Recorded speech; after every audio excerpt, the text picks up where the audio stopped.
ಆತ್ಮೀಯ ವಿದ್ಯಾರ್ಥಿಗಳೇ, ಇದುವರೆಗೂ ನಾವು ಬಾಲಬದ್ಧ ಸಂಖ್ಯೆಗಳ ಕುರಿತು ಈ ಹಿಂದಿನ ಅಧ್ಯಾಯದಲ್ಲಿ ಅಭ್ಯಾಸ ಮಾಡಿದ್ವಿ. ಈಗ ಚತುರ್ಭುಜಗಳ ವಿಧಗಳು ಹೆಸರೇ ಹೇಳುತ್ತೆ. ಮತ್ತೆ ನಾವು ರೇಖಾಗಣಿತದಲ್ಲಿ ಮೊದಲನೇದಾಗಿ ಬಿಂದು, ಕಿರಣ, ರೇಖಾಖಂಡ, ಸರಳ ರೇಖೆ, ಹೀಗೆ ವಿವಿಧ ರೀತಿಯಲ್ಲಿ ನಾವು ರೇಖಾಕೃತಿಗಳ ಆರಂಭವನ್ನು ಅಭ್ಯಾಸ ಮಾಡ್ತಾ ಹೋದ್ವಿ. ಇದ್ರ ಕುರಿತು ಸಾಕಷ್ಟು ಇತಿಹಾಸ ಇದೆ. ರೇಖಾಗಣಿತ ಹೇಗೆ ಬಳಕೆಗೆ ಬಂತು ಅನ್ನಲಿಕ್ಕೆ ನಾವು ಈ ಮುಂದಿನ ಅಧ್ಯಾಯಗಳಲ್ಲಿ ಅಭ್ಯಾಸ ಮಾಡ್ತೇವೆ. ಮೊದಲು ಬಿಂದು, ಕಿರಣ, ರೇಖಾಖಂಡ, ಸರಳ ರೇಖೆ ಇವಕ್ಕೆಲ್ಲ ಯೂಕ್ಲಿಡ್ ತನ್ನದೇ ಆಗಿರತಕ್ಕಂಥ ಒಂದು ವಿಶಿಷ್ಟ ರೂಪದಲ್ಲಿ ವರ್ಣನೆಯನ್ನು ಮಾಡಿದ್ದಾನೆ. ಇವುಗೆ ನಿರ್ದಿಷ್ಟವಾದ ವ್ಯಾಖ್ಯಾನ ಇಲ್ಲದೇ ಇದ್ರೂ ಕೂಡ ನಾವು ಅವುಗಳ ಆಧಾರದ ಮೇಲೆ ರೇಖಾಕೃತಿಗಳನ್ನು ರಚನೆ ಮಾಡ್ತೇವೆ. ಒಂದು ಸಮತಲದ ಮೇಲ್ಮೈ ಮೇಲೆ ನಾವು ಒಂದು ಕಾಗದ ಅನ್ಕೋಣ. ಕಾಗದವನ್ನೇ ಒಂದು ಸಮತಲ ಅಂತೇವೆ. ಈ ಕಾಗದದ ಮೇಲೆ ಒಂದು ಸೀಸದ ಕಡ್ಡಿಯ ತುದಿಯನ್ನು ಇಟ್ಬಿಟ್ಟು ಹೀಗೆ ಒಮ್ಮೆ ನಾವು ಬರಲಿಕ್ಕೆ ಪ್ರಾರಂಭ ಮಾಡಿದರೆ ಈ ಸೀಸದ ಕಡ್ಡಿಯ ತುದಿಯನ್ನು ಮೇಲೆ ಕೆತ್ತದೆ ಹೀಗೆ ರಚನೆ, ನೀವು ಹೇಗೆ ಬೇಕಾದ್ರೂ ರಚನೆ ಮಾಡ್ಕೊಳ್ಳಿ, ಹೀಗೆ ರಚನೆ ಮಾಡಬಹುದಾದ ಒಂದು ಸಮತಲಾಕೃತಿಯನ್ನ ನಾವು ಏನಂತ ಕರಿತೇವೆ ಮಕ್ಕಳೇ? ಇದನ್ನ ನೋಡಿ, ಬಹುಭುಜಾಕೃತಿ ಅಂತೇಳಿ ಕರೀತೇವೆ, ಅಥವಾ ವಕ್ರರೇಖೆ, ವಕ್ರಾಕೃತಿ ಅಂತ ಕರೀತೇವೆ. ಒಂದು ಸೀಸದ ಕಡ್ಡಿಯನ್ನ ತುದಿಯನ್ನ ಕಾಗದದಿಂದ ಮೇಲೆತ್ತಲೆ ರಚಿಸಬಹುದಾದ ಈ ರೇಖಾಕೃತಿಯನ್ನ ಒಂದು ವಕ್ರರೇಖೆ ಅಂತೇಳಿ ಕರೀತೇವೆ. ಇದರಲ್ಲಿ ನಾವು ವಿವಿಧ ರೀತಿಯಲ್ಲಿ ಈ ರೇಖೆಗಳನ್ನು ಹೆಸರಿಸ್ತೇವೆ. ಇದನ್ನ ವಕ್ರರೇಖೆ ಅಂತೇಳಿ ಕರೀತೇವೆ. ಹಾಗಾದ್ರೆ ಇದನ್ನೇನಂತ ಕರೀತೇವೆ ಮಕ್ಕಳೇ? ಇದನ್ನ ನಾವು ಸರಳ ರೇಖೆ, ಸರಳ ರೇಖೆ, ವಕ್ರರೇಖೆ ಇವೆರಡರ ಆಕಾರ ನೋಡಿದ್ದಾರೆ.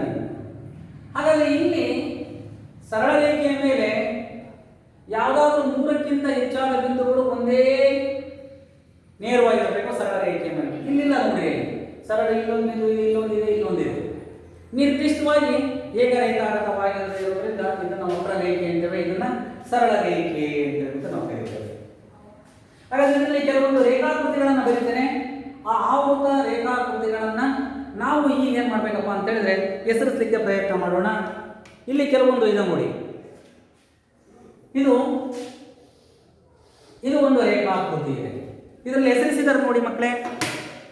ಇದರಲ್ಲಿ ಕೆಲವು ಇವು ಸರಳ ರೇಖೆ ಆಗಿದ್ದಾವೆ, ಆದರೆ ಆವೃತವಾಗಿಲ್ಲ. ಇಲ್ಲೊಂದು ಸರಳ ರೇಖೆ ಇದೆ, ಇಲ್ಲೊಂದು ಸರಳ ರೇಖೆ ಇದೆ. ಇವುಗಳನ್ನ ಸರಳ ರೇಖಾಗತವಾಗಿದ್ರು ಕೂಡ ಇವು ಆವೃತವಾಗಿಲ್ಲ. ಇನ್ನೊಂದಿದೆ ನೋಡಿ ಮಕ್ಕಳಿಗೆ, ಇದು ಕೂಡ ಸರಳ ರೇಖವೂ ಅಲ್ಲ, ಆವೃತವೂ ಅಲ್ಲ. ಸರಳ ರೇಖಾಗತವಲ್ಲದ ಇದು ಒಂದು ವಕ್ರರೇಖೆ, ಇದು ಕೂಡ ಎಲ್ಲೂ ಆವೃತವಾಗಿಲ್ಲ. ನಂತರ ಇನ್ನೊಂದಿದೆ ನೋಡಿ ಮಕ್ಕಳೇ, ಇದರಲ್ಲಿ ಇಲ್ಲಿದೆ. ಇದು ಸರಳ ರೇಖಾಗತವಲ್ಲ, ಆದರೆ ಆವೃತವಾಗಿದೆ. ಸರಳ ರೇಖಾಗತವಲ್ಲದ ಆವೃತವಾಗಿರ್ತಕ್ಕಂಥ ಒಂದು ಸಮತಲಾಕೃತಿ. ಇದನ್ನೇನಂತ ಹೆಸರಿಸಿದ್ವಿ ಮಕ್ಕಳೇ? ನಾವು ವೃತ್ತ ಅಂತ ಹೇಳ್ಬಿಟ್ಟು ನಾವು ಕರೆದಿದ್ದೇವೆ. ಹಾಗೆಯೇ ಇಲ್ಲೊಂದಿದೆ ನೋಡಿ, ಈ ರೀತಿ ಕೊಟ್ಟಿದ್ದೇನೆ.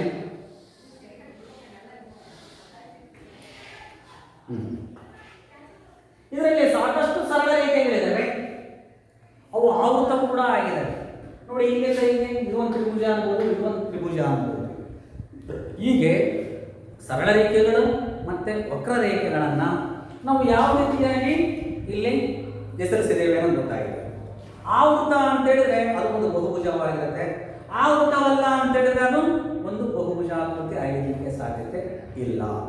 ಈಗ ನಾವು ಬಹುಭುಜಾಕೃತಿಗಳು ಅಂದ್ರೆ ಏನು ಅನ್ನೋದನ್ನ ಇದರ ಆಧಾರದ ಮೇಲೆ ನೋಡೋಣ. ನಮಗೆ ಇವೆರಡನ್ನ ಅರ್ಥ ಮಾಡ್ಕೊಂಡ್ರೆ, ವಕ್ರರೇಖೆ, ಸರಳ ರೇಖೆಗಳ ಅರ್ಥ ಗೊತ್ತಾದ್ರೆ ನಾವು ಮುಂದೆ ಏನ್ ಮಾಡ್ಬೋದು? ಬಹುಭುಜಗಳನ್ನ ಅರ್ಥೈಸಿಕೊಳ್ಳಿಕ್ಕೆ ಸುಲಭ ಆಗುತ್ತೆ.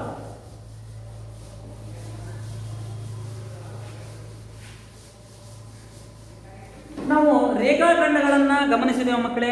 ಇದರಲ್ಲಿ ನೋಡಿ, ಇದು ಒಂದು ಬಿಂದು ಅಂತ ಕರೆದ್ರೆ, ಇದನ್ನ ಕಿರಣ ಅಂತ ಕರೆದ್ರೆ, ಇದನ್ನ ಸರಳ ರೇಖೆ ಒಂದು ಭಾಗ ರೇಖಾಖಂಡ, ಇದು ಒಂದು ಸರಳ ರೇಖೆ. ಹೀಗೆ ಇಂತಹ ಅನೇಕ ರೇಖಾಖಂಡಗಳನ್ನು ತೆಗೆದುಕೊಳ್ಳೋಣ. 3 ಮತ್ತು 3ಕ್ಕಿಂತ ಹೆಚ್ಚಾದ ಸರಳ ರೇಖಾಖಂಡಗಳನ್ನು ತೆಗೆದುಕೊಂಡು ಅವುಗಳ ಅಂತ್ಯ ಬಿಂದುಗಳಲ್ಲಿ ಜೋಡಿಸೋಣ. ನೋಡಿ,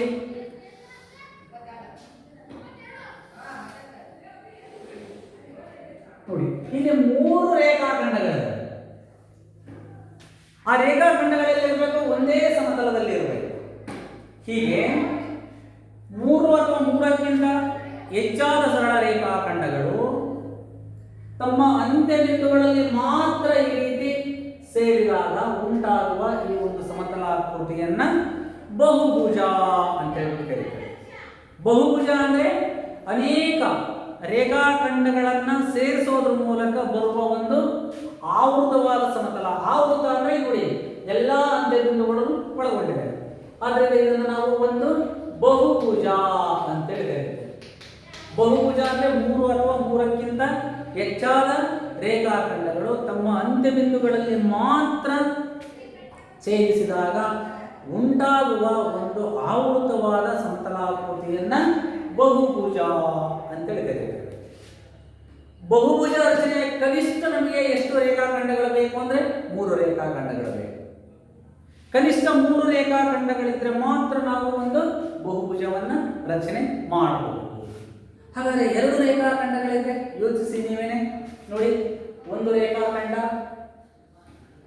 ಇನ್ನೊಂದು ರೇಖಾಖಂಡ.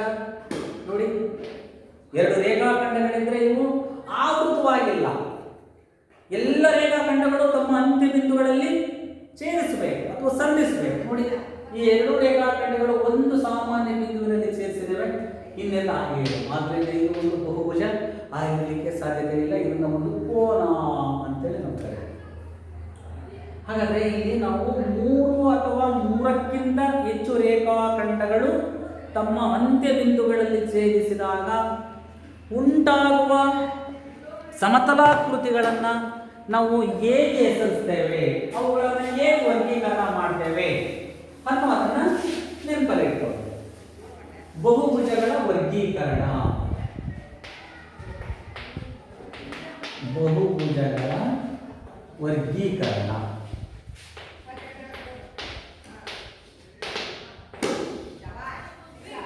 ಬಹುಭುಜಗಳನ್ನು ಹೇಗೆ ಹೆಸರಿಸ್ತೇವೆ ನೋಡಿ. ಕ್ರಮ ಸಂಖ್ಯೆ 1 ಅಂತ ಇಟ್ಕೊಳ್ಳೋಣ. ಇದನ್ನ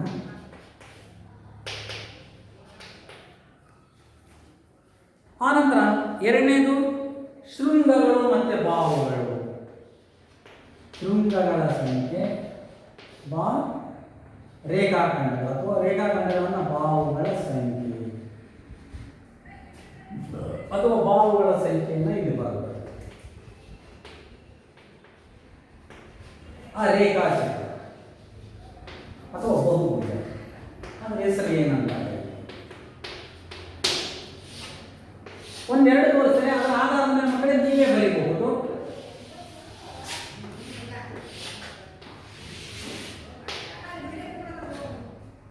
ಒಂದನೇ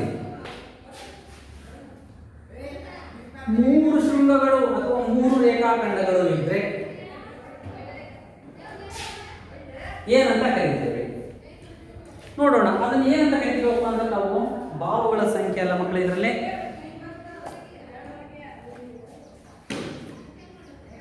ವರ್ಗೀಕರಣ ಅಂತ ಬರ್ತದೆ. ಸಾರಿ, ಇದು ಬಾಹುಗಳ ಸಂಖ್ಯೆ ತೋರಿಸಿದರೆ ಇದು ವರ್ಗೀಕರಣ. ನೋಡಿ 3 ಇದೆ, ಇದನ್ನು ನಾವು ತ್ರಿಭುಜ ಅಂತ ಕರೀತೀವಿ ಅಥವಾ ತ್ರಿಕೋನ. ಹೇಗಿರುತ್ತೆ ಬಾಹುಗಳ ಸಂಖ್ಯೆ ಮತ್ತೆ ನೋಡಿ 1 2 3 ಇದನ್ನು ABC ಅಂತ ನಾನು ಕರೀತೀನಿ. ಇಲ್ಲಿ ABC ಅಂದ್ರೆ ಮಕ್ಕಳೇ ಎಷ್ಟು ಶೃಂಗಗಳಿವೆ ನೋಡಿ, ABC 3 ಶೃಂಗಗಳಿವೆ.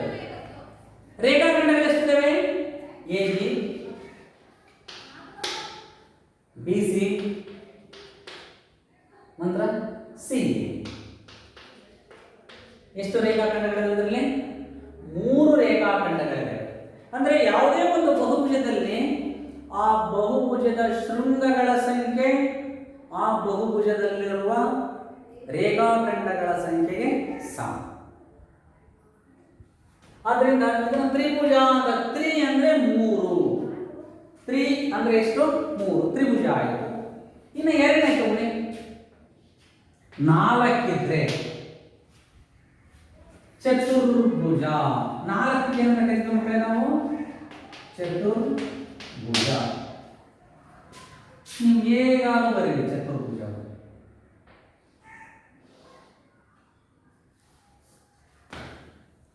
ಇದನ್ನ ಪಿ ಕ್ಯೂ ಆರ್ ಎಸ್. ಮಕ್ಕಳೇ ನೀವೇ ಹೇಳ್ತೀರಾ ಇವಾಗ, ಇದರಲ್ಲಿ ಎಷ್ಟು ಶೃಂಗಗಳಿದಾವೆ? 4, ಪಿ ಕ್ಯೂ ಆರ್ ಎಸ್. ರೇಖಾಖಂಡಗಳು ಎಷ್ಟಿದಾವೆ? 4, 1 2 3 4. ಉಳಿ ಶೃಂಗಗಳ ಸಂಖ್ಯೆ ರೇಖಾಖಂಡಗಳ ಸಂಖ್ಯೆ ಸಮನಾಗಿದೆ. ಆದ್ರಿಂದ 4 ಬಾಹುಗಳಿರೋದ್ರಿಂದ ಅದನ್ನ ಚತುರ್ಭುಜ ಅಂತ ಕರೀತೇವೆ. ಹಾಗಾದ್ರೆ ಯಾವುದೇ ಬಹುಭುಜಗಳನ್ನು ನಾವು ವರ್ಗೀಕರಣ ಮಾಡಬೇಕಾದ್ರೆ ಆ ಬಹುಭುಜದಲ್ಲಿರುವ ಶೃಂಗಗಳ ಸಂಖ್ಯೆ ಅಥವಾ ಅದು ಹೊಂದಿರುವ ರೇಖಾಖಂಡಗಳ ಸಂಖ್ಯೆಯನ್ನ ಆಧರಿಸುತ್ತದೆ. ರೇಖಾಖಂಡಗಳ ಆಧಾರದ ಮೇಲೆ ಅಥವಾ ಅವು ಹೊಂದಿರುವ ಶೃಂಗಗಳ ಆಧಾರದ ಮೇಲೆ ಆ ಬಹುಭುಜಗಳನ್ನು ಮಕ್ಕಳೇ ನಾವೇನು ಮಾಡ್ತೇವೆ? ಹೆಸರಿಸ್ತೇವೆ. ಇನ್ನೊಂದು ಇದನ್ನ ಪಂಚಭುಜ. ನೋಡಿ ಹೇಗಾದ್ರೂ ಬರೀಬಹುದು ಪಂಚಭುಜವನ್ನ.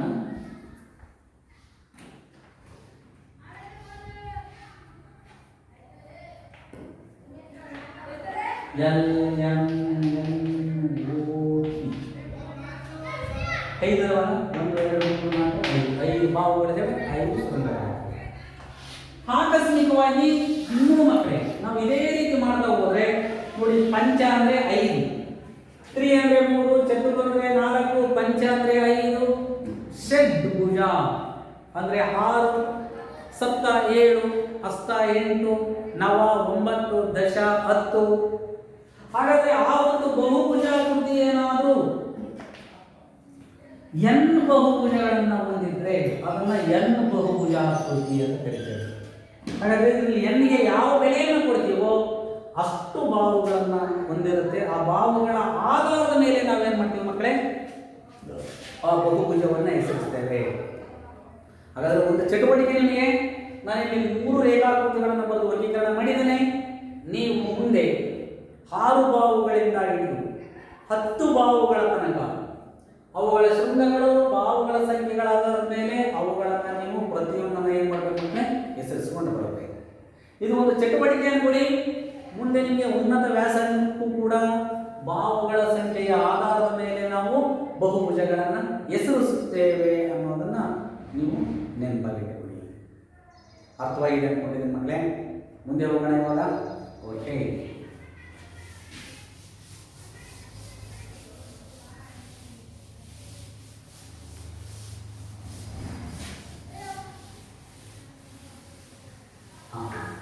ಒಂದು ಬಹುಭುಜಾಕೃತಿಯ ಕರ್ಣಗಳು ಡಯಾನ.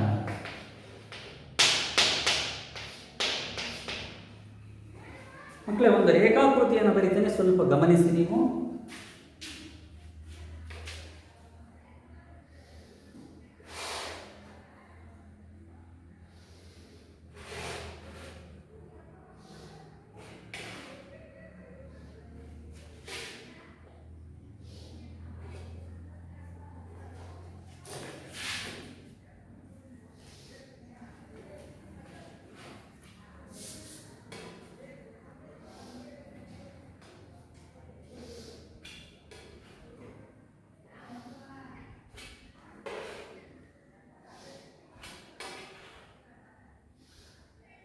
ಮಕ್ಕಳೇ ನಿಮ್ಮನ್ನೆಲ್ಲ ಗಮನಿಸ್ತಾ ಇದ್ದೇನೆ. ಇಲ್ಲಿ 2 ಬಹುಭುಜಗಳನ್ನು ಬರೆದಿದ್ದೇನೆ. ಈ ಬಹುಭುಜಗಳನ್ನ ತಾವು ಗುರುತಿಸ್ತೀರಾ ಮತ್ತೆ ಹೆಸರಿಸ್ತೀರಾ? ಹೆಸರಿಸ್ತೀರಲ್ವಾ? ಹೇಳಿ ನೋಡೋಣ. ಈ ಬಹುಭುಜದ ಹೆಸರೇನು? ಚತುರ್ಭುಜ ಅಂತ ಹೆಸರಿಸ್ತೇನೆ. ಈ ಬಹುಭುಜದ ಹೆಸರು ಎಷ್ಟು ಬಾಹು ಇದೆ? 5 ಇದ್ದಾವೆ. ಆದ್ದರಿಂದ ಇದನ್ನು ನಾವೇನು ಕರೆಯುತ್ತೇವೆ ಮಕ್ಕಳೇ? ಪಂಚಭುಜ. ಪಂಚಬಹುಭುಜ ಅಂತ ಕರೀತಾರೆ. ಇವನ್ನೆಲ್ಲ ಶೃಂಗಗಳನ್ನು ಹೇಳೋಣ. A B C D. ಇದನ್ನ P Q R S T ಅಂತ ಕರೀತಾರೆ. ಈ ಹಿಂದಿನ ತರಗತಿಯಲ್ಲಿ ನೀವು ಕ್ರಮಾನುಗತ ಶೃಂಗಗಳು, ಕ್ರಮಾನುಗತ ಬಾಹುಗಳು ಅಂತ ಅರ್ಥ ಮಾಡ್ಕೊಂಡಿದ್ರಿ. ಕ್ರಮಾನುಗತ ಅಥವಾ ಅನುಕ್ರಮ ಎರಡು ಒಂದೇ. ಕ್ರಮಾನುಗತ ಅಥವಾ ಅನುಕ್ರಮ ಇವೆರಡರ ಅರ್ಥ ಒಂದೇ ಆಗಿದೆ ನಮಗೆ. ಸೊ ಇಲ್ಲಿ ಎ ಮತ್ತೆ ಬಿ ಶೃಂಗಗಳು ಕ್ರಮಾನುಗತವಾಗಿದ್ದಾವೆ. ಬಿ ಮತ್ತೆ ಸಿ, ಸಿ ಮತ್ತೆ ಡಿ, ಡಿ ಮತ್ತೆ ಎ ಕ್ರಮಾನುಗತ ಇವು ಶೃಂಗಗಳು. ಹಾಗಾದ್ರೆ ಎ ಮತ್ತೆ ಸಿಗಳು ಕ್ರಮಾನುಗತವಲ್ಲದ ಶೃಂಗಗಳು. ಬಿ ಮತ್ತೆ ಡಿ ಕ್ರಮಾನುಗತವಲ್ಲದ ಶೃಂಗಗಳು. ಹಾಗಾದ್ರೆ ಈ ಅನುಕ್ರಮ ಅಥವಾ ಕ್ರಮಾನುಗತವಲ್ಲದ ಶೃಂಗಗಳನ್ನು ಸೇರಿಸೋಣ. ಸೇರಿಸ್ತೇನೆ ನೋಡಿ. ಇದನ್ನ ತುಂಡು ಗೆರೆಗಳಿಂದ ಸೇರಿಸ್ತೇನೆ. ಸೇರಿಸಿದ್ದಾನೆ. ಎ ಸಿ ಅನ್ನ ಸೇರಿಸಿದ್ದಾನೆ. ಹಾಗೆ ಇನ್ನೊಂದು ಬಿ ಡಿ ಸರಿ. ಓಕೆ, ಕಾಣಿಸ್ತಾ ಇದೆಯಲ್ವಾ? ಹಾಗಾದ್ರೆ ಕ್ರಮಾನುಗತವಲ್ಲದ ಶೃಂಗಗಳನ್ನ ಎ ಡಿ ಬಿಟ್ಟಿದ್ದಾನೆ, ಬಿ ಸಿ ಬಿಟ್ಟಿದ್ದಾನೆ. ನಾವು ಇಲ್ಲಿ ಎ ಸಿ ಅನ್ನ ಸೇರಿಸಿದ್ದಾನೆ, ಮತ್ತೊಂದು ಯಾವುದು ಬಿ ಡಿ ಅನ್ನ ಸೇರಿಸಿದ್ದಾನೆ. ಇವನ್ನ ಕರ್ಣಗಳು ಅಂತ ಕರೀತೇವೆ. ಹಾಗಾದ್ರೆ ಕರ್ಣಗಳು ಅಂದ್ರೆ ಯಾವುದೇ ಒಂದು ಬಹುಭುಜಾಕೃತಿಯಲ್ಲಿ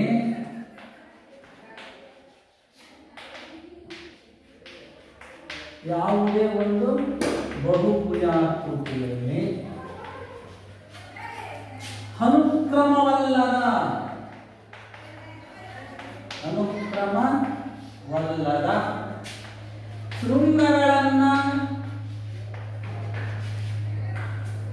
ಸೇರಿಸುವ ರೇಖಾಖಂಡ. ನೋಡಿ ಮತ್ತೆ ಎ ಸಿ ಕೂಡ ಒಂದು ರೇಖಾಖಂಡ, ಬಿ ಡಿ ಕೂಡ ಒಂದು ರೇಖಾಖಂಡ. ಯಾವುದೇ ಒಂದು ಬಹುಭುಜಾಕೃತಿಯಲ್ಲಿ ನಾವು ಎ ಬಿ ಸಿ ಡಿ ಈ ಒಂದು ಚತುರ್ಭುಜದಲ್ಲಿ ಎ ಸಿ ಮತ್ತೆ ಬಿ ಡಿಗಳನ್ನ ಕರ್ಣಗಳು ಅಂತ ಕರೆದ್ವಿ. ಇವೆರಡೂ ಕೂಡ ರೇಖಾಖಂಡಗಳೇ. ಅನುಕ್ರಮವಲ್ಲದ ಶೃಂಗಗಳು ಅಂದ್ರೆ ಎ ಬಿ ಹೊರತುಪಡಿಸಿ ಎ ಸಿ ಸೇರಿಸಿದ್ದೇವೆ, ಬಿ ಡಿ ಸೇರಿಸಿದ್ದೇವೆ. ಹಾಗಾದ್ರೆ ಒಂದು ಚತುರ್ಭುಜದಲ್ಲಿ ಎಷ್ಟು ಕರ್ಣಗಳನ್ನು ನಾವು ರಚಿಸಬಹುದು ಅಂತ ಹೇಳಿದ್ರೆ ಎರಡು ಕರ್ಣಗಳನ್ನು ನಾವು ರಚಿಸಬಹುದು, ಎ ಸಿ ಮತ್ತೆ ಬಿ ಡಿ. ಹಾಗೆ ಒಂದು ಪಂಚಭುಜ ಕೊಟ್ಟಿದ್ದೀನಿ. ಇಲ್ಲಿ ಕೆಲವೊಂದು ಉದಾಹರಣೆಗಳನ್ನು ತೆಗೆದುಕೊಂಡಿದ್ದೀನಿ ಮಕ್ಕಳೇ. ಹಾಗೇನೆ ಇದನ್ನು ಗಮನಿಸಬೇಕು, ಇದರಲ್ಲಿ ಎಷ್ಟು ಕರ್ಣಗಳಿದ್ದಾವೆ. ಇಲ್ಲಿ ನೀವು ಒಂದು ಪ್ರಶ್ನೆ ಕೇಳಬಹುದು ಮಕ್ಕಳೇ. ಎ ಬಿ ಸಿ ಅಂತ ಕರೆದಾಗ ಇಲ್ಲಿ ಎ ಸಿ ವಿಕರಣ ಆಗಿದೆ. ಸರಿ, ಎ ಸಿ ಒಂದಿದೆ, ಸಿ ಎ ಒಂದು ಆಗ್ಬೋದಲ್ಲ? ನೋಡಪ್ಪ, ಇಲ್ಲಿ ಎ ಸಿ ಸಿ ಎ ಇವೆರಡೂ ಕರ್ಣಗಳು ಬೇರೆ ಬೇರೆ ಅಲ್ಲ, ಒಂದೇ. ನಾವು ಓದ್ಬೇಕಾದ್ರೆ ಎ ಸಿ ಅಥವಾ ಸಿ ಎ ಅಂತ ಹೇಳ್ಬಿಟ್ಟು ಓದ್ತೇವೆ. ಇದರ ಆಧಾರದ ಮೇಲೆ ಮತ್ತೆ ನಾವು ಇದನ್ನ ಏನಂತ ಕರಿತೇವೆ? ಪಿ ನಿಂದ ಮೊದಲು ಕರ್ಣಗಳನ್ನು ರಚನೆ ಮಾಡ್ತೇನೆ.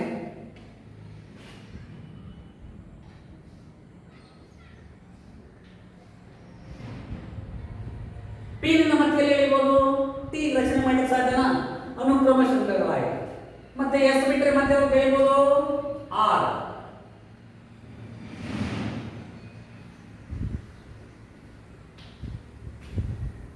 ಹಾಗಿದೆ ಮತ್ತೆ. ಹಾಗೆ ಈಗ ಕ್ಯೂ ನಿಂದ ಎಳೆಯೋಣ. ಕ್ಯೂ ನಿಂದ ಎಲ್ಲಿ ಎಳೆಯಬಹುದು? ಕ್ಯೂ ನಿಂದ ಪಿ ರಚನೆ ಮಾಡಲಿಕ್ಕೆ ಸಾಧ್ಯ ಇಲ್ಲ. ಕ್ಯೂ ನಿಂದ ಟಿ ಎಳೆಯಬಹುದು.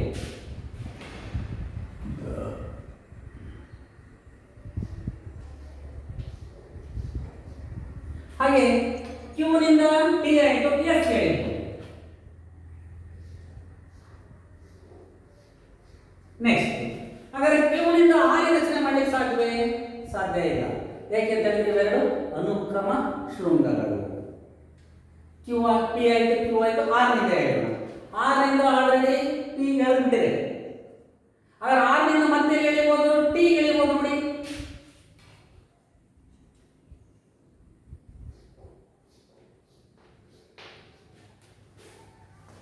ಆರ್ ನಿಂದ ಟಿ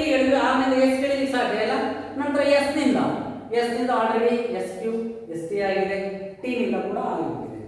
ಹಾಗಾದ್ರೆ ಇದರಲ್ಲಿ ಎಷ್ಟು ಕರ್ಣಗಳಿದ್ದಾವೆ ನೋಡೋಣ ಇವಾಗ. ಪಿ ನಿಂದ ಹೇಳಿದ್ರೆ ನೋಡಿ, ಪಿ ನಿಂದ ಪಿ ಎಸ್ ಮತ್ತು ಪಿ ಆರ್ ಎರಡಾಗಿದೆ. ಕ್ಯೂ ನಿಂದ ನೋಡಿ, ಕ್ಯೂ ನಿಂದ Q T Q S, Q ನಿಂದ ಎರಡು ಕರ್ಣ ಆಗಿದೆ. ಆರ್ ಇಂದ ನೋಡಿ, ಆರ್ ಇಂದ ಆರ್ ಪಿ ಇಲ್ಲಿದೆ ನೋಡಿ, ಆರ್ ಪಿ ಹೇಳಲಿಕ್ಕೆ ಸಾಧ್ಯ ಇಲ್ಲ, ಯಾಕಂದ್ರೆ ಪಿ ಆರ್ ಆರ್ ಪಿ ಒಂದೇ. ನೆಕ್ಸ್ಟ್ ಆರ್ ಟಿ ಇದೆ ನೋಡಿ, ಆರ್ ಟಿ ಆಯ್ತಲ್ವಾ. ನೆಕ್ಸ್ಟ್ ಎಸ್ ನಿಂದ ಎಸ್ ಕ್ಯೂ ಎಸ್ ಟಿ ಇಲ್ಲಿದೆ ನೋಡಿ, ಎಸ್ ಟಿ ಇದೆ, ಎಸ್ ಕ್ಯೂ ಇದೆ. ಟಿ ನಿಂದ ಆರ್ ಟಿ ಟಿ ಆರ್ ಇದೆ, ನಂತರ ಟಿ ಕ್ಯೂ ಕೂಡ ಇದೆ ನೋಡಿ, ಟಿ ಕ್ಯೂ. ಆದ್ರಿಂದ ಮಕ್ಕಳೇ ಇದನ್ನ ದ್ವಂದ್ವ ಮಾಡ್ಕೋಬೇಡಿ. Q S T R R P ಒಂದೇನೆ, ಅದು ಒಂದೇ ಕರ್ಣ ಅಂತೇಳಿ ನಾವು ಆಧಾರವಾಗಿ ಇಟ್ಕೋಬೇಕು, ಅದು ಸಂಖ್ಯೆ ಒಂದೇನೆ. ಆದ್ದರಿಂದ ಒಂದು ಪಂಚಭುಜಾಕೃತಿಯಲ್ಲಿ ಎಷ್ಟು ಕರ್ಣಗಳನ್ನು ಎಳಿಬಹುದು ನಾವು? 5 ಕರ್ಣಗಳನ್ನು ಎಳಿಬಹುದು. ಅದರಿಂದ ಮಕ್ಕಳೇ ಇನ್ನು ಮುಂದೆ ಓದಂತೆಲ್ಲ ಯಾವುದೇ ಒಂದು ಬಹುಭುಜಾಕೃತಿಯಲ್ಲಿ ಅನುಕ್ರಮವಲ್ಲದ ಶೃಂಗಗಳನ್ನು ಸೇರಿಸುವ ರೇಖಾಖಂಡವನ್ನು ನಾವು ಕರ್ಣಗಳು ಅಂತೇವೆ. ಹೀಗೆ ಷಡ್ಭುಜಾಕೃತಿಯಲ್ಲಿ, ನವಭುಜ, ಅಷ್ಟಭುಜ, ದಶಭುಜಾಕೃತಿಯಲ್ಲೂ ಕೂಡ ನಾವು ಏನೇನು ಮಾಡ್ಬೋದು? ಕರ್ಣಗಳನ್ನು ರಚನೆ ಮಾಡಿಬಿಟ್ಟು ಕರ್ಣಗಳ ಸಂಖ್ಯೆಯನ್ನು ಕಂಡುಹಿಡಿಯಲಿಕ್ಕೆ ನಮಗೆ ಮುಂದೆ ಒಂದು ಸೂಕ್ತವಾದ ಸೂತ್ರ ಇದೆ. ಆ ಸೂತ್ರದ ಆಧಾರದ ಮೇಲೆ ನಾವು ಕರ್ಣಗಳನ್ನು ಕೂಡ ಮಕ್ಕಳೇ ಏನು ಮಾಡ್ಬೋದು? ರಚಿಸಬಹುದು. ಇದುವರೆಗೆ ನಾವು ಒಂದು ಬಹುಭುಜಾಕೃತಿಯಲ್ಲಿ ಕರ್ಣಗಳನ್ನು ಹೇಗೆ ರಚಿಸ್ತೇವೆ ಅನ್ನೋದನ್ನು ನೋಡಿದ್ವಿ ನಾವು. ಯಾವ ಬಹುಭುಜಾಕೃತಿಯಲ್ಲಿ ಕರ್ಣಗಳನ್ನು ರಚನೆ ಮಾಡಿದಾಗ ಅವು ಆ ಬಹುಭುಜದ ಒಳಗಡೆನೇ ಬರುತ್ತೋ ಆ ಬಹುಭುಜಗಳನ್ನು ಬಹಿರ್ವಕ್ರ ಚತುರ್ಭುಜ ಬಹುಭುಜ ಅಂತ ಕರೀತೇವೆ.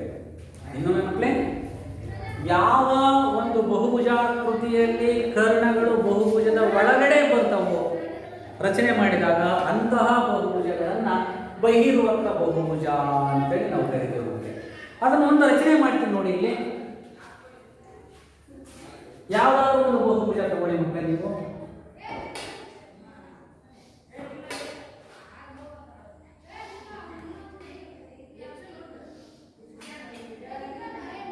ನೋಡಿ, ಇದು ಒಂದಿದೆ,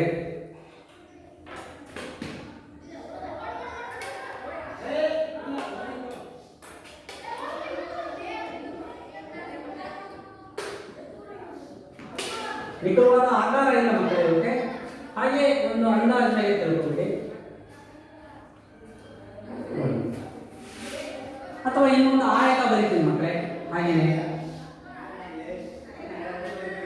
ನೋಡಿ, ಈ ಬಹುಭುಜಗಳಲ್ಲಿ ನಾವು ಕರ್ಣಗಳನ್ನು ರಚನೆ ಮಾಡಿದರೆ ಅವು ಬಹುಭುಜದ ಒಳಭಾಗದಲ್ಲೇ ಕರ್ಣಗಳು ಬರುತ್ತೆ.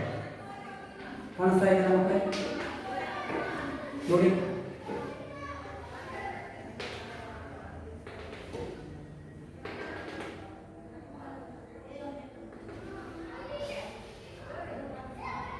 ಹಾಗಾದ್ರೆ ಯಾವ ರೇಖಾಕೃತಿಗಳಲ್ಲಿ ನಾವು ಕರ್ಣಗಳನ್ನು ರಚನೆ ಮಾಡಿದಾಗ ಆ ಬಹುಭುಜದ ಒಳಗಡೆನೆ ಬರ್ತವು ಅಂತಹ ಬಹುಭುಜಗಳನ್ನು ನಾವು ಬಹಿರ್ವಕ್ರ ಬಹುಭುಜಾಕೃತಿಗಳು ಅಂತ ಕರೀತೇವೆ. ಹಾಗಾದ್ರೆ ಒಂದು ಬಹುಭುಜಗಳಲ್ಲದ ನಿಯಮಿತವಲ್ಲದ ಬಹುಭುಜಾಕೃತಿಗಳಲ್ಲಿ ನಾವು ಹೇಗೆ ನೋಡಿ, ಇವನ್ನ ನೋಡಿ,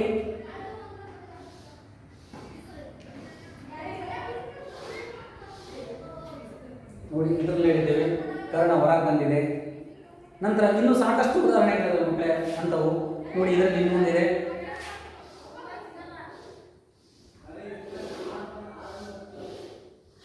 ಇದು ಇದೆ, ನಂತರ ಇನ್ನೂ ಒಂದಿದೆ ನೋಡಿ. ಇದರಲ್ಲಿ ಕರ್ಣಗಳನ್ನು ರಚನೆ ಮಾಡಿದರೆ ಅವೆಲ್ಲವೂ ಎಲ್ಲಕ್ಕ ಮಕ್ಕಳೇ ಬಹುಭುಜದಿಂದ ಹೊರಗೆ ಬರ್ತವೆ. ಆದ್ದರಿಂದ ಇವನ್ನ ಅಂತರ್ವಕ್ರ ಬಹುಭುಜಗಳು ಅಂತ ಕರೀತಾರೆ.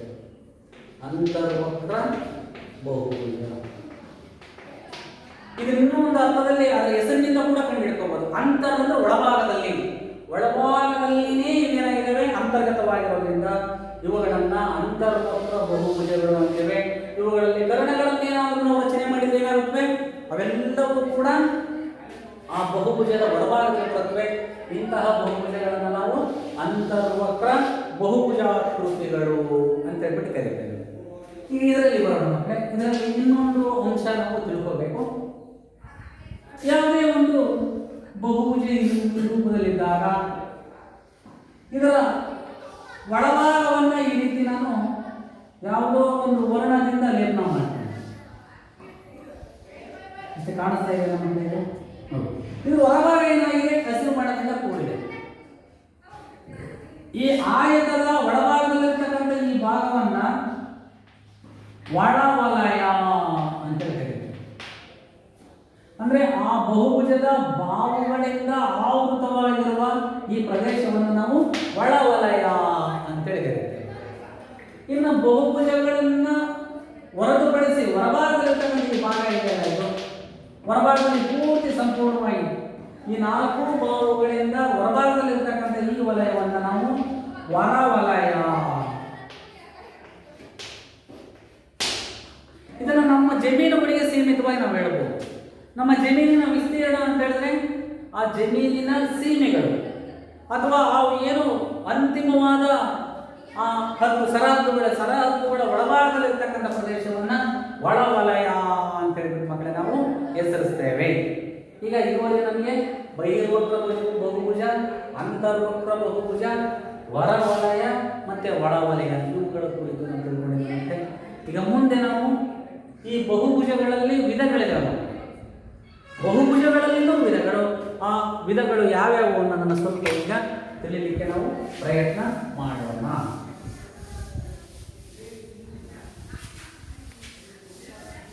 ಒಂದೆರಡು ಉದಾಹರಣೆಗಳನ್ನು ತೆಗೆದುಕೊಂಡು ನಾನು ಇಲ್ಲಿ ನಿಮಗೆ ಹೆಸರಿಸಲಿಕ್ಕೆ ಇಷ್ಟಪಡ್ತೇನೆ.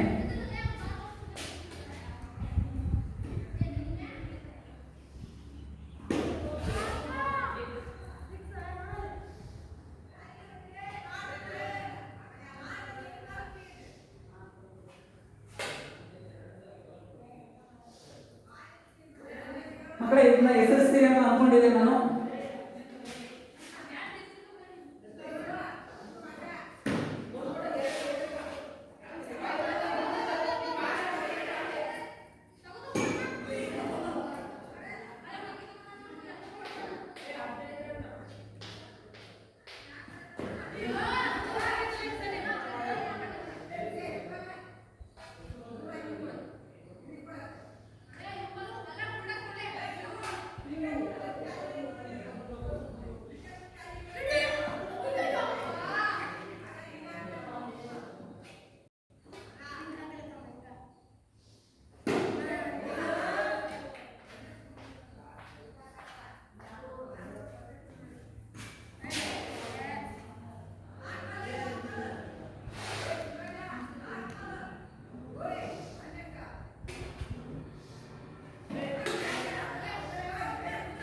ಈ ರೇಖಾಕೃತಿಗಳನ್ನು ಗಮನಿಸಿ ನೀವು.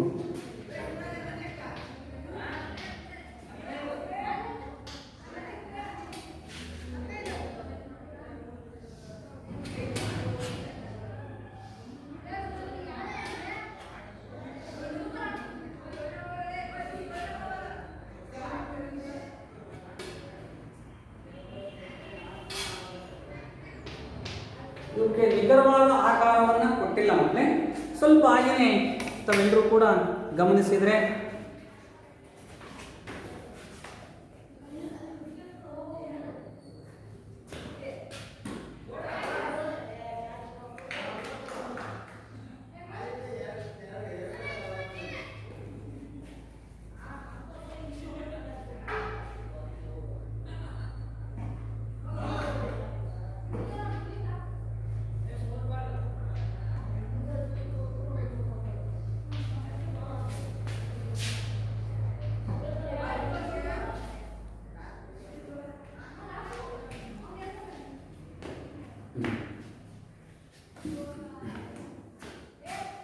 ಈ ಬಹುಭುಜಗಳನ್ನು ಗಮನಿಸಿ.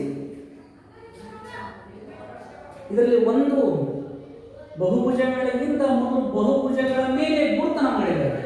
ಈ ರೀತಿ ನಾವು ಏನಾದರೂ ಒಂದು ಸಂಕೇತ ಇದ್ರೆ, ಒಂದು ಸಂಕೇತ ಬರೆದ್ರೆ ಇದರರ್ಥ ಇಲ್ಲಿ ಎರಡು ಬಾಹುಗಳಿದ್ದಾವೆ, ಇವು ಸಮ ಅಂತ. ಇವು ಒಂದೊಂದೇ ಗೆರೆಗಳನ್ನು ಒಂದೊಂದು ಬಾಹುಗಳ ಮೇಲೆ ಹೇಳಿದ್ರೆ ಈ ಎರಡೂ ಬಾಹುಗಳು ಸಮ ಅಂತ. ಆಕಸ್ಮಿಕವಾಗಿ ಎರಡೆರಡು ಹೇಳಿದ್ರೆ ಈ ರೀತಿ ಇದ್ರ ಮೇಲೆ ಎರಡು ಎರಡು ಹೇಳಿದ್ರೆ ಈ ಎರಡೂ ಬಾಹುಗಳು ಸಮ ಅಂತ. ಸಮನಾದ ಸಂಕೇತಗಳು ಆ ಬಾಹುಗಳ ಉದ್ದ ಸಮ ಅನ್ನೋದನ್ನು ಸೂಚನೆ ಮಾಡುತ್ತೆ. ಇಲ್ಲಿ ನೋಡಿ, ಇಲ್ಲಿ ಇದು ಒಂದು ಚೌಕ ಇದೆ. ಈ ಚೌಕವನ್ನು ಗಮನಿಸಿ. ಇದರಲ್ಲಿ ಈ ಚೌಕದಲ್ಲಿ 4 ಬಾಹುಗಳು ಸಮ ಅನ್ನೋದನ್ನು ಸೂಚನೆ ಮಾಡುತ್ತೆ. ಈ ಸಂಕೇತಗಳು ಚೌಕದ 4 ಬಾಹುಗಳ ಉದ್ದಳತೆ ಸಮ. ಈ ಚೌಕದ 4 ಕೋನಗಳು ಸಮ. ಪ್ರತಿಯೊಂದು ಕೋನ ಏನಾಗಿದೆ ಮಕ್ಕಳೇ? ಲಂಬ ಕೋನ ಆಗಿದೆ. ಕಾಣಿಸ್ತಾ ಇದೆ ಅಲ್ವಾ? ನಂತರ ಇದರಲ್ಲಿ ಬಾಹುಗಳ ಅಳತೆ ಸಮನಾಗಿದೆ. ಅಂದ್ರೆ ಎಲ್ಲ 4 ಬಾಹುಗಳ ಅಳತೆ ಸಮ, ಎಲ್ಲ 4 ಕೋನಗಳ ಅಳತೆ ಸಮ. ಇದನ್ನು ಗುರುತು ಮಾಡಿದ್ದೀವಿ, A B C D. So ಇದರಲ್ಲಿ ನಾವೇನು ಬರೀತೀವಿ? ಎ ಬಿಯು ಬಿ ಸಿಗೆ ಸಮ, ಬಿ ಸಿಯು ಸಿ ಡಿಗೆ ಸಮ, ಸಿ ಡಿಯು ಡಿಗೆ ಸಮ. ಆನಂತರ ಕೋನ ಎ, ಕೋನ ಬಿ, ಕೋನ ಸಿ, ಕೋನ ಡಿ. ಇಲ್ಲಿ ಬನ್ನಿ, ಇದನ್ನು ಒಂದು ಸಮಬಾಹು ತ್ರಿಭುಜ ಅಂತ ಕರೀತಾರೆ. ಸಮಬಾಹು ತ್ರಿಭುಜ ನೋಡಿ, ಇದರಲ್ಲಿ 3 ಬಾಹುಗಳ ಉದ್ದಳತೆ ಸಮ. ಹಾಗೆ ಇದನ್ನ 3 ಕೋನಗಳು ಇದರಲ್ಲಿ ಸಮನಾಗಿರ್ತವೆ. ಯಾವ ತ್ರಿಭುಜದಲ್ಲಿ 3 ಬಾಹುಗಳ ಅಳತೆ ಸಮನಾಗಿರುತ್ತೋ ಅದರಲ್ಲಿ 3 ಕೋನಗಳ ಅಳತೆ ಕೂಡ ಸಮ. ಪ್ರತಿಯೊಂದು ಕೋನ ಏನಾಗಿರುತ್ತೆ ಮತ್ತೆ ಅದರಲ್ಲಿ ಲಘು ಕೋನ ಮತ್ತು 60 ಡಿಗ್ರಿ ಇರುತ್ತೆ. ಇಲ್ಲಿ ಪಂಚಭುಜ ಇದರಲ್ಲೂ ಕೂಡ 5 ಬಾಹುಗಳು ಸಮ, 5 ಕೋನಗಳ ಅಳತೆ ಕೂಡ ಸಮನಾಗಿದೆ. ಅಂದ್ರೆ ಈ 3 ರೇಖಾಕೃತಿಯನ್ನು ನಾವು ಏನಂತ ಕರೀಬೇಕಪ್ಪ ಅಂತ ಹೇಳಿದ್ರೆ,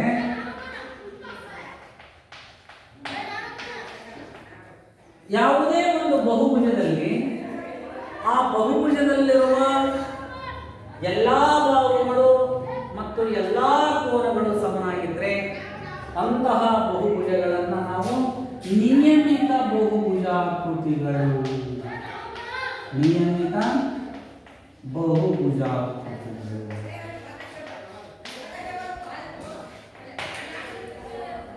ನಿಯಮಿತ ಬಹುಭುಜಾಕೃತಿ. ಇಂತಹ ನಿಯಮಿತ ಬಹುಭುಜಾಕೃತಿಗಳಿಗೆ ಸಾಕಷ್ಟು ಉದಾಹರಣೆಯನ್ನು ಕೊಡಬಹುದು.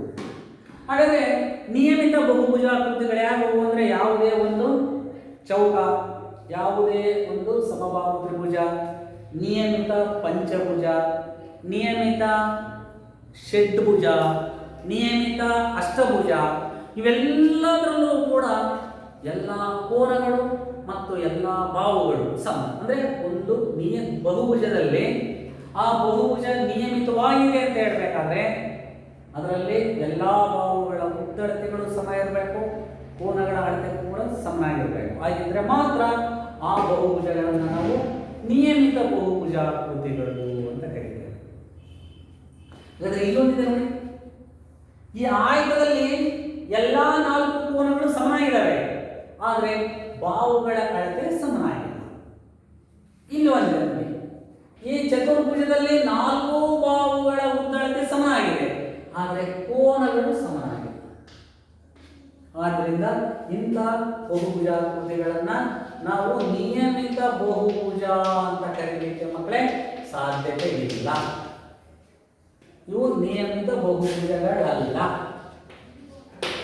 ಈಗ ಅರ್ಥವಾಗಿದ್ರೆ ನಿಮಗೆ ಇನ್ನು ಮುಂದೆ ಯಾವುದೇ ಒಂದು ಬಹುಭುಜವನ್ನು ಕೊಟ್ಟು ಇದು ನಿಯಮಿತ ಬಹುಭುಜಾಕೃತಿಯೇ ಅಂತ ಕೇಳಿದ್ರೆ ಈ ಸೂಚನೆಗಳು ಗೊತ್ತಿರಬೇಕು. ಅಥವಾ ಪರೀಕ್ಷೆಗೆ ಈಗೂ ಕೇಳಬಹುದು, ಯಾವುದಾದರೂ 2 ನಿಯಮಿತ ಬಹುಭುಜಾಕೃತಿಗಳನ್ನು ಹೆಸರಿಸಿ ಅಂದರೆ ಸಮಬಾಹು ತ್ರಿಭುಜ ಕೊಡಿ, ಚೌಕ ಕೊಡಿ, ಅಥವಾ ಕೊಡಬೇಕಾದ್ರೆ ನಿಯಮಿತ ಪಂಚಭುಜ ಅಂತ ಕೊಡಿ. ಹೀಗೆ ಕೊಟ್ಟರೆ ಮಾತ್ರ ಅವುಗಳನ್ನು ನಾವು ನಿಯಮಿತ ಬಹುಭುಜಾಕೃತಿಗಳು ಅಂತ ಹೇಳ್ಬಿಟ್ಟು ನಾವು ಕರಿತೇವೆ. ಅರ್ಥ ಮಾಡ್ಕೊಳ್ಳಿ. ನಿಯಮಿತವಲ್ಲದ ಬಹುಭುಜಾಕೃತಿಗಳು ಅಂದರೆ ಇದರಲ್ಲಿ ನೀವು ಕೆಲವೊಂದು ಬಹುಭುಜಗಳ ಸ್ಮರಿಸಿಬಿಡಿ. ನಾನು ಆ ಬಹುಭುಜಗಳು ನಿಯಮಿತ ಬಹುಭುಜಗಳೇ ಅನ್ನೋದನ್ನು ಅರ್ಥ ಮಾಡ್ಕೊಳ್ಳಿ.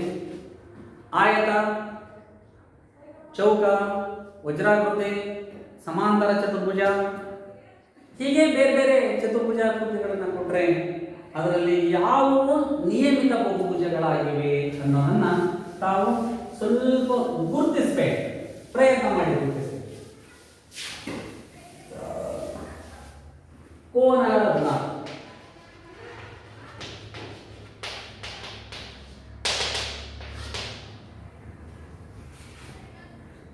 ವಿದ್ಯಾರ್ಥಿಗಳೇ, ಒಂದು ತ್ರಿಭುಜದ 3 ಒಳಕೋನಗಳ ಮೊತ್ತ ಎಷ್ಟು? ಒಂದು ತ್ರಿಭುಜದ 3 ಒಳಕೋನಗಳ ಮೊತ್ತ ನಮಗೆಲ್ಲರಿಗೂ ಗೊತ್ತಿದೆ ಮಕ್ಕಳೇ. ನೀವು 5ನೇ ತರಗತಿಯಿಂದಲೂ ಕೂಡ ಅಭ್ಯಾಸ ಮಾಡಿದ್ದೀರಿ. ಈಗ ಅದೇ ರೀತಿ ಮುಂದೆ ವಿವಿಧ ಬಹುಭುಜಗಳ ಎಲ್ಲ ಒಳಕೋನಗಳ ಮೊತ್ತ ಕಂಡುಹಿಡಿಯಬೇಕಾದ್ರೆ ನಾವು ಒಂದು ಸರಳವಾದ ಸೂತ್ರವನ್ನು ಕಂಡುಹಿಡಿಯಬೇಕು. ನೋಡೋಣ. ಯಾವುದೋ ಒಂದು ಬಹುಭುಜ ಇದೆ ಮಕ್ಕಳ, ಇದರಲ್ಲಿ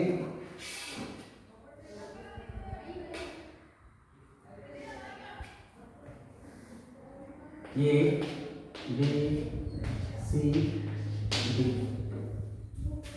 ಇದರಲ್ಲಿ ಎಷ್ಟು ಕೋನಗಳಿವೆ ಮಕ್ಕಳೇ? 1 2 3 4. ಈ ಬಹುಭುಜದ ಹೆಸರೇನು? ಚತುರ್ಭುಜ. ಈ ಚತುರ್ಭುಜದ 4 ಕೋನ ಇದ್ದಾವೆ, 4 ಕೋನಗಳಿದ್ದಾವೆ.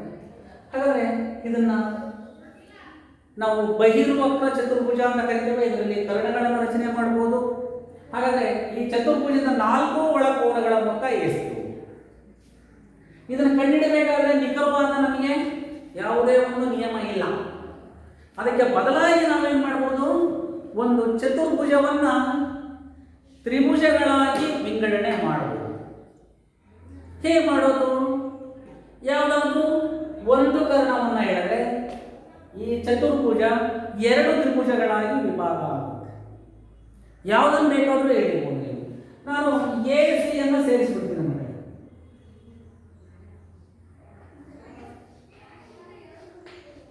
ಅಥವಾ ಬಿ ಡಿ ಎನ್ ಸೇರಿಸಿದ್ರು ಕೂಡ ಬರುತ್ತೆ ನಮಗೆ. ಬಿ ಡಿ ಎನ್ ಸೇರಿಸಿದ್ರು ಕೂಡ 2 ತ್ರಿಭುಜಗಳು ಬರುತ್ತೆ. ನೋಡಿ, ನಮಗೆ A B C D ಚತುರ್ಭುಜದ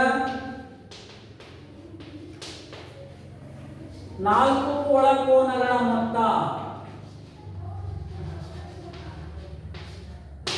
equals ಒಂದು ತ್ರಿಭುಜದ 3 ಒಳಕೋನಗಳ ಮೊತ್ತ ಎಷ್ಟು ಡಿಗ್ರಿ? 180 ಡಿಗ್ರಿ. ಸೊ ನಾವೇನ್ ಮಾಡ್ಬೋದು? ಎಷ್ಟು ತ್ರಿಭುಜಗಳಿವೆ ಅದರಲ್ಲಿ? 2 ತ್ರಿಭುಜಗಳಿವೆ. 2 ಇಂಟು ತ್ರಿಭುಜದ ಒಳಕೋನಗಳ ಮೊತ್ತ. ಸೊ 2 ತ್ರಿಭುಜಗಳು ಅಂದ್ರೆ ಯಾವ್ಯಾವ ಇದರಲ್ಲಿ? ಎ ಬಿ ಸಿ ತ್ರಿಭುಜ ಒಂದಿದೆ ಮಕ್ಕಳೇ, ನಂತರ ಎ ಸಿ ಡಿ ತ್ರಿಭುಜ ಒಂದಿದೆ. ಯಾವುದೇ ತ್ರಿಭುಜದ 3 ಒಳಕೋನಗಳ ಮೊತ್ತ 180 ಡಿಗ್ರಿ. ಆ ಪ್ರಕಾರ ನಾವು ಇಲ್ಲಿ 2 ಇಂಟು 180 ಡಿಗ್ರಿ. ಸೊ 18ರಲ್ಲಿ 30 360. ಹಾಗಾದ್ರೆ ಯಾವುದೇ ಒಂದು ಚತುರ್ಭುಜದ 4 ಒಳಕೋನಗಳ ಮೊತ್ತ ಎಷ್ಟು ಡಿಗ್ರಿ ಬಂದಿದೆ ಮಕ್ಕಳೇ? 360 ಡಿಗ್ರಿ. ಆ ಚತುರ್ಭುಜ ಯಾವುದೇ ವಿಧವಾಗಿರಬಹುದು. ಮುಂದೆ ಚತುರ್ಭುಜಗಳ ವಿಧಗಳು ಬರುತ್ತೆ. ಹೀಗೆ ತ್ರಿಭುಜದಲ್ಲಿ ನೀವು ಯಾವುದೇ ತ್ರಿಭುಜದ 3 ಒಳಕೋನಗಳ ಮೊತ್ತ ಎಷ್ಟು ಡಿಗ್ರಿ ಅಂದ್ರೆ ಅದು ಯಾವಾಗಲೂ 180 ಡಿಗ್ರಿ. ಸಮಬಾಹು ತ್ರಿಭುಜ ತಗೊಳ್ಳಿ, ಸಮದ್ವಿಬಾಹು, ಅಸಮಬಾಹು, ಲಘುಕೋನ ತ್ರಿಭುಜ, ವಿಶಾಲ ಕೋನ ತ್ರಿಭುಜ, ಲಂಬಕೋನ ತ್ರಿಭುಜ, ಯಾವುದೇ ತ್ರಿಭುಜದ 3 ಒಳಕೋನಗಳ ಮೊತ್ತ ಯಾವಾಗಲೂ 180 ಡಿಗ್ರಿ. ಹಾಗೆ ಯಾವುದೇ ವಿಧದ ಚತುರ್ಭುಜದ 4 ಒಳಕೋನಗಳ ಮೊತ್ತ ಎಷ್ಟು ಡಿಗ್ರಿ ಇರುತ್ತೆ ಮಕ್ಕಳೇ? 360 ಡಿಗ್ರಿ ಇರುತ್ತೆ. ಅದನ್ನು ಸುಲಭವಾಗಿ ನಾವು ಈ ರೀತಿ ಕಂಡುಹಿಡಿಯಬಹುದು. ಇದನ್ನೇ ಇನ್ನೊಂದು ರೀತಿ ಕೊಡಬಹುದು. ಒಂದು ಪಂಚಭುಜ ಇದೆ. ಈ ಪಂಚಭುಜದ ಈ ಪಂಚಭುಜದ ಎಲ್ಲ ಒಳಕೋನಗಳ ಮೊತ್ತ ಎಷ್ಟು ಡಿಗ್ರಿ? ಸುಮ್ಮನೆ ಇದೆ ನೋಡೋಣ, ಬಿಡಿಸ್ಲಿಕ್ಕೆ ಟ್ರೈ ಮಾಡೋಣ. ಇದರಲ್ಲಿ ಕರ್ಣಗಳನ್ನು ಹೇಳಿ ನೋಡೋಣ. ಎಷ್ಟು ಕರ್ಣಗಳನ್ನು ಹೇಳಿರ್ಬೋದು ಮಕ್ಕಳೇ? ಒಟ್ಟ ಈ ಪಂಚಭುಜವನ್ನ ತ್ರಿಭುಜಗಳಾಗಿ ವರ್ಗೀಕರಣ ಮಾಡಬೇಕು. ನೋಡೋಣ, ಇಲ್ಲಿಂದ ಇಲ್ಲಿ ಒಂದು ಮಾಡ್ತೇನೆ.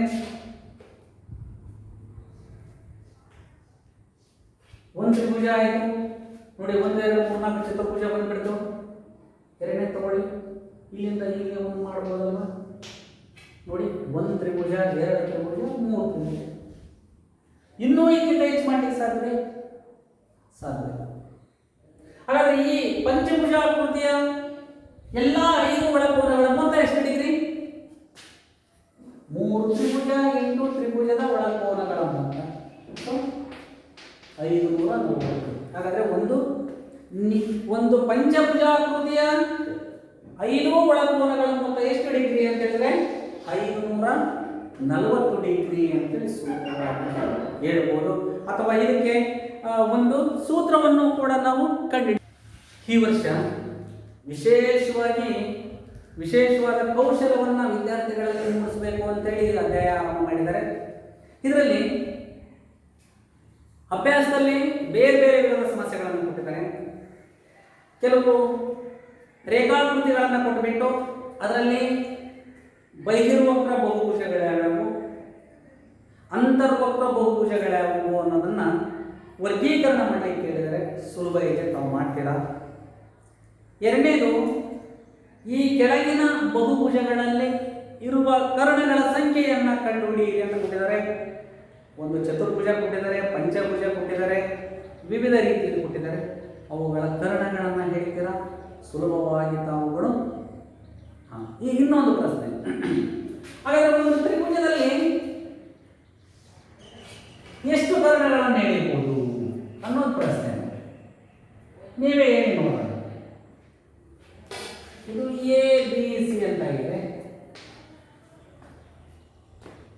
ಈ ತ್ರಿಭುಜದಲ್ಲಿ ಕರ್ಣ ರಚನೆ ಮಾಡಲಿಕ್ಕೆ ಸಾಧ್ಯವೇ? ನೋಡಿ, ಅನುಕ್ರಮವಲ್ಲದ ಶೃಂಗಗಳನ್ನು ಬಿಡಿ ಎಲ್ಲಿ ಹೇಳಿದ್ದೀರಾ? ಎಲ್ಲೂ ಹೇಳಿಕ್ಕೆ ಬರೋದಿಲ್ಲ. ಆದ್ದರಿಂದ ಯಾವುದೇ ತ್ರಿಭುಜದಲ್ಲಿ ಕರ್ಣಗಳ ಸಂಖ್ಯೆ ಎಷ್ಟು ಅಂದರೆ 0. ಅದರಲ್ಲಿ ಕರ್ಣಗಳನ್ನು ರಚನೆ ಮಾಡಲಿಕ್ಕೆ ಸಾಧ್ಯವಿಲ್ಲ. ನಂತರ ಮತ್ತೊಂದು ಪ್ರಶ್ನೆ ಅಂತ ಹೇಳಿದ್ದಾನೆ, ಯಾವುದೇ ಒಂದು ಚತುರ್ಭುಜದ 4 ಒಳಕೋನಗಳ ಮೊತ್ತ ಎಷ್ಟು ಡಿಗ್ರಿ? ಈಗ ನಾವು ಹೇಳಿದ್ವಿ, ತ್ರಿಭುಜಗಳನ್ನಾಗಿ ವರ್ಗೀಕರಣ ಮಾಡಿ ಅದರಲ್ಲಿ ಎಷ್ಟು ತ್ರಿಭುಜ ಇರುತ್ತೆ, ತ್ರಿಭುಜಗಳ ಸಂಖ್ಯೆ ಇಂಟು ತ್ರಿಭುಜದ ಒಳಕೋನಗಳ ಮೊತ್ತದಿಂದ ಗುಣಿಸಿದರೆ ಸಿಕ್ಕುತ್ತೆ. ಅದಕ್ಕೆ ಒಂದು ಸೂತ್ರವನ್ನು ಕೊಟ್ಟಿದ್ದಾರೆ ಮಕ್ಕಳೇ. ಅದರ ಸಂಬಂಧಪಟ್ಟಂಥ ಸಮಸ್ಯೆಗಳನ್ನು ಬಿಡಿಸಲಿಕ್ಕೆ ಟ್ರೈ ಮಾಡೋಣ. ಒಂದು ತ್ರಿಭುಜ ಇದೆ ಮಕ್ಕಳೇ, ಇದರಲ್ಲಿ ಎಷ್ಟು ಬಾಹುಗಳಿದೆ? 3 ಬಾಹುಗಳಿದೆ. 3 ಬಾಹುಗಳಿದ್ರೆ ಇದನ್ನ ನಾವು 1 × 180 ಡಿಗ್ರಿ. ಎಷ್ಟು ತ್ರಿಭುಜ ಇದೆ ಇದರಲ್ಲಿ? 1 ತ್ರಿಭುಜ ಇದೆ. ಇನ್ನೊಂದೆರಡು ಕೊಟ್ಟಿದ್ದಾರೆ ನೋಡಿ ಇದರಲ್ಲಿ ಬರೆದು ಬಿಡ್ತೀನಿ ಮಕ್ಕಳೇ. ಇದು ಆಕೃತಿ, ಬಾಹುಗಳ ಸಂಖ್ಯೆ, ಕೋನಗಳ ಮೊತ್ತ. ಇದು ಆಕೃತಿ ಆಯಿತು ಮಕ್ಕಳೇ. ಇದರಲ್ಲಿ ಬಾಹುಗಳ ಸಂಖ್ಯೆ 3 ಇದೆ. ಹಾಗಾದರೆ 1 × 1 ತ್ರಿಭುಜ ಇದೆ, 180 ಡಿಗ್ರಿಯಿಂದ ರಚನೆ ಗುಣಿಸಿಬಿಡ್ತೇವೆ. ಒಂದು ಚತುರ್ಭುಜ ರಚನೆ ಮಾಡಿ 4 ಬಾಹುಗಳಿದ್ದಾವೆ. ಇದರಲ್ಲಿ ಹಾಗಾದರೆ ಎಷ್ಟು ತ್ರಿಭುಜಗಳಿದ್ದಾವೆ? 2 ತ್ರಿಭುಜಗಳಿದ್ದಾವೆ ಮಕ್ಕಳೇ. ಹೀಗೆ ಹೇಳಿದ್ರೆ ನೀವು ಹಾಗಾದ್ರೆ ಇದನ್ನ ಏನಂತ ಬರೆದಿದ್ರಪ್ಪ ಇದರಲ್ಲಿ ಅಂತ ಹೇಳಿದ್ರೆ 2 × 180 ಡಿಗ್ರಿ = 18 36. ಹಾಗಾದ್ರೆ ಒಂದು ಪಂಚಭುಜಾಕೃತಿಯನ್ನು ಬರೆದ್ರೆ ಎಷ್ಟು ಹೇಳ್ಬೋದು? ಇದರಲ್ಲಿ 1 ತ್ರಿಭುಜ ಹೇಳಿದೆ, ಮತ್ತೊಂದು ತ್ರಿಭುಜ ಹೇಳಿದೆ, 5 ಬಾಹುಗಳಿದ್ದಾವೆ, 3 × 180 18 54. ಇದನ್ನು ಸರಳವಾಗಿ ಒಂದು ಸಮೀಕರಣದ ರೂಪದಲ್ಲಿ ನಾವು ಬರೀಬಹುದು ಮಕ್ಕಳೇ. ಏನು ಬರೀಬಹುದು ನೋಡಿ, ಇದರಲ್ಲಿ 3 ಬಾಹುಗಳಿದ್ದಾವೆ, ಇದನ್ನು ಬಿಟ್ಟು ಇದರಲ್ಲಿ 4 ಬಾಹುಗಳಿದ್ದಾವೆ ಮಕ್ಕಳೇ. 4ರಲ್ಲಿ 2 ಬಾಹುಗಳನ್ನು ತೆಗೆದುಕೊಳ್ಳಿ. 2 ಬಾಹು ತೆಗೆದ್ರೆ ಒಂದು ತ್ರಿಭುಜ ಉಳಿಯುತ್ತೆ ಮಕ್ಕಳೇ. ಅದನ್ನ 8ರಿಂದ ಗುಣಿಸಿ. ಸೊ ಇದನ್ನೇನು ಮಾಡ್ಬೋದಾದ್ರೆ 5 ಬಾಹುಗಳಿದ್ದಾವೆ, ಅದಕ್ಕೆ 2 ಬಾಹುಗಳನ್ನು ತೆಗೆದುಬಿಡಿ ಇಂಟು 180. ಹಾಗಾದ್ರೆ ಇದೇ ರೀತಿ ಹೋಗಿ n ಬಾಹುಗಳುಳ್ಳ ಬಹುಭುಜ ತೆಗೆದುಕೊಂಡಾಗ ಏನು ಮಾಡಬೇಕು? ಸೊ n - 2 × 180 ಡಿಗ್ರಿಯಿಂದ ಗುಣಿಸಿಬಿಟ್ರೆ ನಮಗೆ ಯಾವುದೇ ಬಹುಭುಜ ಇರ್ತದೆ, ಎಷ್ಟೇ ಭಾವಗಳನ್ನು ಹೊಂದಿದ್ರು ಕೂಡ ಈ ಸಮೀಕರಣ n-2 × 180 ಡಿಗ್ರಿ ಅಂತ ಇತ್ತು ಅಂತ ಹೇಳಿದ್ರೆ 10 ಭಾವಗಳನ್ನು ಹೊಂದಿದ್ರು ಕೂಡ ಅದರ ಒಳಕೋನಗಳ ಮೊತ್ತ ನಮಗೆ ಸಿಕ್ಕುತ್ತೆ. ಅಂಥದನ್ನ ಇದರಲ್ಲಿ ಕೆಲವು ಉದಾಹರಣೆ ಕೊಟ್ಟಿದ್ದಾರೆ ನೋಡಿ ಮಕ್ಕಳೇ. ಈ ಕೆಳಗೆ ಕೊಟ್ಟಿರುವ ಭಾವಗಳನ್ನು ಹೊಂದಿರುವ ಬಹಿರ್ಮುಖ ಬಹುಭುಜಗಳ ಒಳಕೋನಗಳ ಮೊತ್ತವನ್ನು ಕಂಡುಹಿಡಿಯಿರಿ ಅಂತ ಕೊಟ್ಟಿದ್ದಾರೆ. ಬಾಹುಗಳ ಅಳತೆ ಕೊಟ್ಟಿದ್ದಾರೆ, ಆ ಬಾಹುಗಳ ಸಂಖ್ಯೆಯನ್ನ ಹೊಂದಿರುವ ಬಹುಭುಜಗಳ ಒಳಕೋನಗಳ ಮೊತ್ತಗಳನ್ನು ಕೇಳಿದ್ದಾರೆ. ಎಷ್ಟಿದೆ ನೋಡೋಣ. ಒಂದನೇದು ಎ ಅಂದ್ರೆ 7 ಬಾಹುಗಳನ್ನು ಹೊಂದಿರುವ ಒಂದು ಬಹುಭುಜಾಕೃತಿಯ ಒಳಕೋನಗಳ ಮೊತ್ತ ಎಷ್ಟು ಡಿಗ್ರಿ ಅಂತ ಕೊಟ್ಟಿದ್ದಾರೆ. ನೋಡೋಣ ಈಗ. ಸೊ ಇದನ್ನ n ಅಂತ ಕರೆಯೋಣ. n = 7. ನಮ್ಮ ಸಮೀಕರಣ ಏನಿದೆ ಮಕ್ಕಳೇ? ಯಾವುದೇ ಬಹುಭುಜದ ಒಳಕೋನಗಳ ಮೊತ್ತ = n-2 × 180 ಡಿಗ್ರಿ. n ಅಂತ ಹೇಳಿದ್ರೆ 7 ಇದೆ. 7 - 2 × 180 ಡಿಗ್ರಿ. ಸೊ 7 × 2 = 5,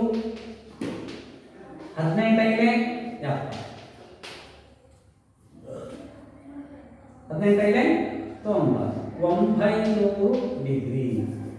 ಹಾಗಾದರೆ ಯಾವುದೇ ಒಂದು 7 ಬಾಹುಗಳನ್ನು ಹೊಂದಿರುವ ಬಹುಭುಜದ ಎಲ್ಲ 7 ಒಳಕೋನಗಳ ಮೊತ್ತ ಎಷ್ಟು ಡಿಗ್ರಿ ಇರಬೇಕು? 900 ಡಿಗ್ರಿ ಇರಬೇಕು.